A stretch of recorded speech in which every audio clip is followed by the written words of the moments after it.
This is the new Arkansas Toothpick from Cold Steel Knives. Now, we've seen many a Bowie knife from Cold Steel.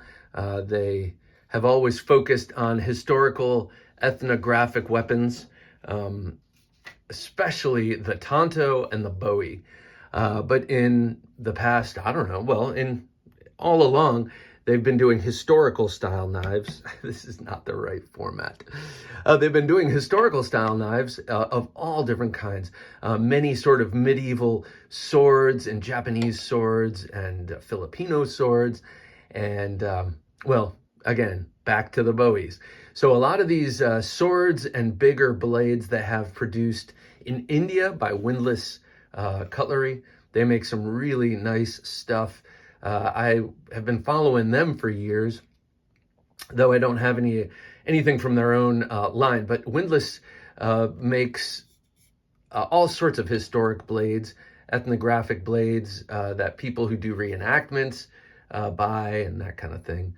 So very high quality, beautiful stuff. It's funny, the difference between Indian knives like Windlass cutlery and Pakistan knives. What a difference a border makes, I guess.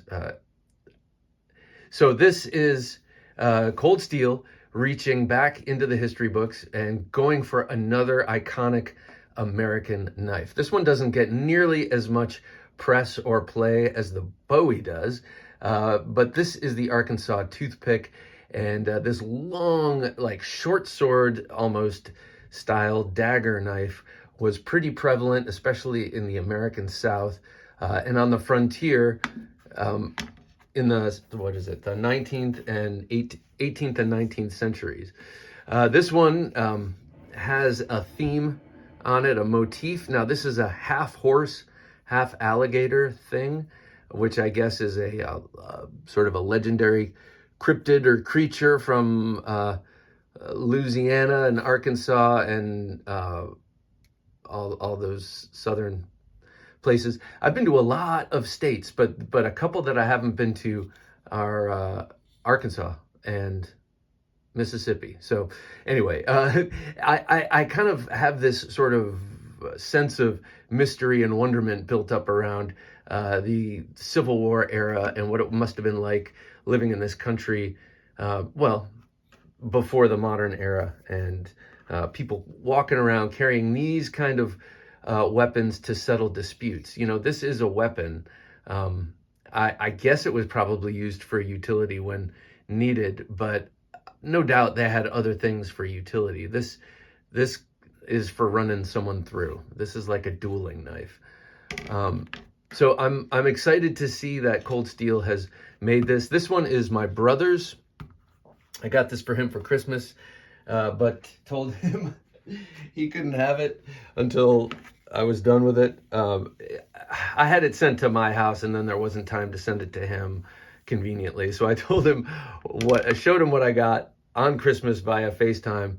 But then he said, okay, keep it until you can get it to me. So I'm going to send this to him. It's only 2 days after Christmas. I'm going to send this out to him today, but I wanted to show it off here. It has a really nice balance. The balance is, it has this heavy pommel like a sword and then a heavy guard. And the balance is just north of the guard. But you feel the weight of this pulling. Let's see, where is it? I think the balance, if I were to, yeah, it's a little bit further. It's like right about there, right about there. But the way it feels in hand, you have all of this blade. This is a 13-inch blade. You have all of that blade out there, and then this weight here and this weight here, it all just moves really well in the hand. Imagine a chopper with all the weight forward. Well, this has most of the weight back here, which makes the tip and the sharp part of this way more wieldable and easy to get on target. Now, I say the sharp part of this because this doesn't get sharp till here. So kind of like a sword, you can see that edge is like pretty fat there. And then it thins out and then gets to a cutting edge right about there. Like a sword, I don't know if that's intended or unintended, but like a sword will have that sort of dull area for most of the blade or a lot of the blade, and then sharper towards the tip for the cutting and thrusting, but this for catching other blades. I'm not sure if that's what that is, or if that's just them not doing a good sharpening job right here. Can't tell. Not a deal breaker to me. I would still like to get this knife in my clutches. I would like to have one of these for myself. Yeah, this beautiful dark handle. I'm not sure what kind of wood that is, but it's not the wood. It's not their rosewood that you see from Windlass, where they kind of paint it red and call it rosewood. It's some nice sort of deep dark wood. I love these quillions with the ball. I do not have, it reminds me of the case Bowie. I do not have any knives with the ball quillions. So that's another reason why I have to get this knife. The ball quillions. Let me show you the sheath. I'm not going to put it in because I don't want to scratch up the blade. That's up to my brother to do. But I could see myself, it looks like they have plastic there to sort of wipe off the blade as it goes in and out, maybe.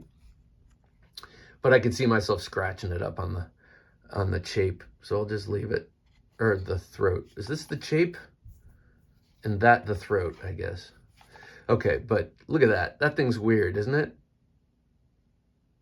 With the little tail, that alligator. It's pretty cool, though. It's a little bit of mysterious American history.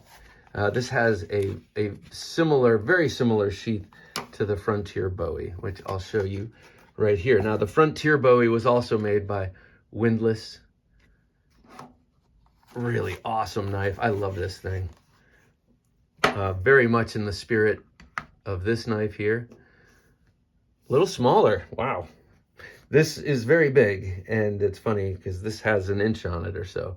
And then the other one made by them is the Wild West Bowie, based on the W49 Western Bowie, except just larger, about an inch larger.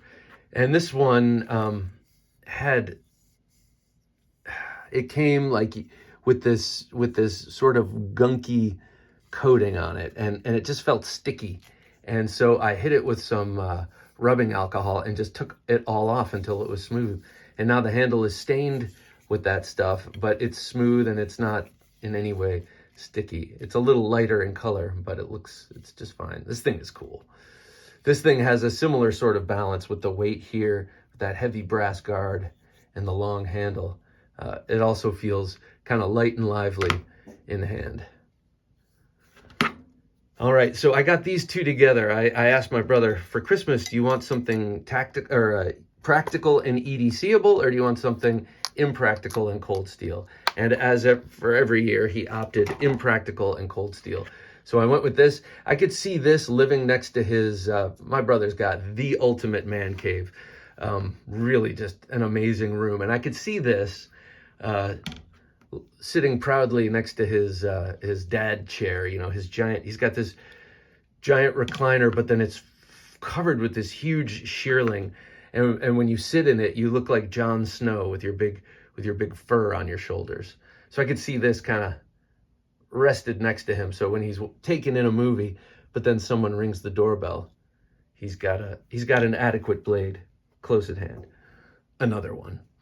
All right, so this is the Arkansas Toothpick by Cold Steel, brand new. I think it's pretty damn sweet. And if you like this kind of thing, you should definitely check it out. Thanks for watching.